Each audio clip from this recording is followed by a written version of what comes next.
तो चलिए आज एक ऐसी कहानी को समझते हैं जो आस्था, लाचारी और शिफा यानी हीलिंग के असली मतलब को एक बिल्कुल नए नजरिए से हमारे सामने रखती है। कहानी की शुरुआत होती है एक बहुत ही बेबसी भरे पल से।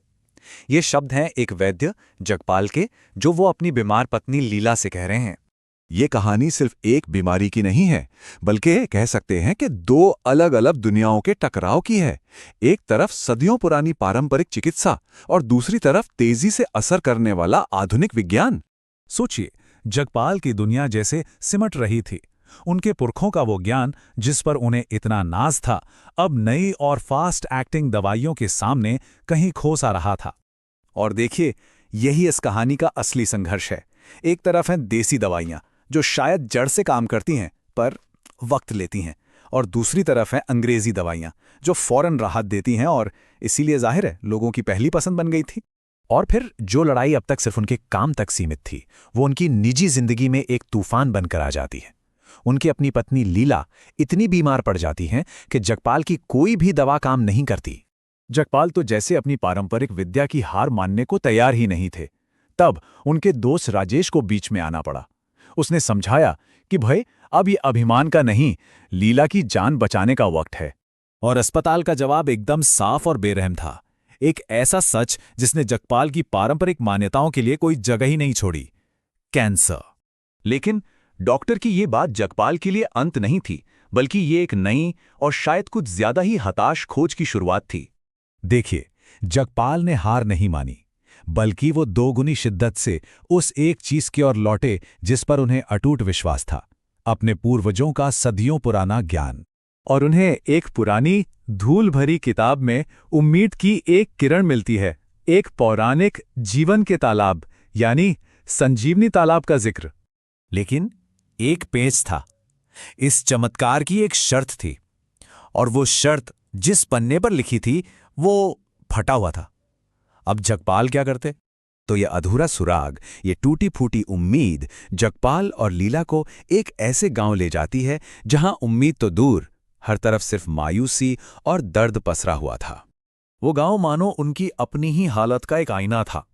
हर घर में कोई ना कोई बीमार था और किसी के पास भी इलाज के पैसे नहीं थे। हर चेहरा एक ही कहानी सुना रहा था, लाचारी की। उनकी आखिरी उम्मीद थी उस किताब का लेखक, एक 98 साल का बुजुर्ग जो अब ठीक से बोल भी नहीं पाता था। सवाल यह था कि क्या इतने सालों बाद भी वो उस फटे हुए पन्ने का राज बता पाएगा? और यहीं पर उस बुजुर्ग के कांपते होंठों से जो राज सामने आया, उसने इस जादुई इलाज की खोज को एक गहरी, एक रूहानी परीक्षा में बदल दिया। बृजमान सिंह ने फुसफुसाकर फटे हुए पन्ने का राज बताया, और यह कोई पता या कोई मंत्र नहीं था, बल्कि ये तो मन की एक अवस्था थी। मतलब तालाब को खोजने के लिए जगपाल को पहले अपने दिल से हर तरह का स्वार्थ मिटाना होगा और उसे सेवा भाव से भरना होगा। तालाब कहीं बाहर नहीं, बल्कि अपने अंदर खोजना था। ये सुनकर जगपाल ने एक ऐसा फैसला लिया जिसने सब कुछ बदल दिया। उन्होंने अपनी पत्नी को बचाने की जिद को एक तरफ रखा और अपना पूरा ध्यान गांव वालों के दुख पर लगा दिया।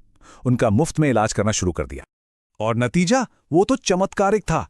अपने उसी पारंपरिक ज्ञान से जिसे शहर की दवाइयां हरा रही थीं, जगपाल ने देखते ही देखते पूरे गांव में सेहत और खुशियां लौटा दी। लोग उन्हें किसी फरिश्ते से कम नहीं समझ रहे थे। तो जगपाल ने सेवा की शर्त तो पूरी कर दी, पर क्या यह निस्वार्थ भाव उनकी अपनी पत्नी को बचाने के लिए काफी होगा? कहानी अब अपने सबसे भावुक मोड़ पर पहुंचती है। लेकिन किस्मत का खेल देखिए, जिस वक्त पूरा गांव जगपाल की जय जयकार कर रहा था, उसी पल उनकी अपनी पत्नी लीला मौत के कगार पर पहुंच चुकी थी। ये वो लम्हा था जब जगपाल पूरी तरह टूट गए। आसमान की तरफ देखकर उनकी चीख निकली कि मैंने तो सब कुछ सही किया, फिर मेरे साथ ही ऐसा अन्याय क्यों हो रहा है? और यहीं पर उनकी निस्वार्थ सेवा का फल मिला। जिस गांव को उन्होंने ठीक किया था, वो अब उनके दर्द में शरीक हुआ। सैकड़ों लोग एक साथ घुटनों पर बैठकर लीला के लिए दुआ करने लगे। जिस तालाब को वो इतनी दूर खोजने निकले थे, वो कोई जगह नहीं थी, वो एक इनाम था जिसे कमाना पड़ता था। और उनकी आंखों के ठीक सामने उसी सूखे गड्ढे में से एक पीली रोशनी उभरी और संजीवनी तालाब प्रकट हो गया। लीला और बाकी गांव वालों के ठीक होते ही तालाब गायब हो गया और हमारे लिए एक बड़ा सवाल छोड़ गया। क्या तालाब का जादू उसके पानी में था या उस निस्वार्थ सेवा और सामूहिक दुआ में था जिसने उसे प्रकट होने पर मजबूर कर दिया? असली चमत्कार क्या था?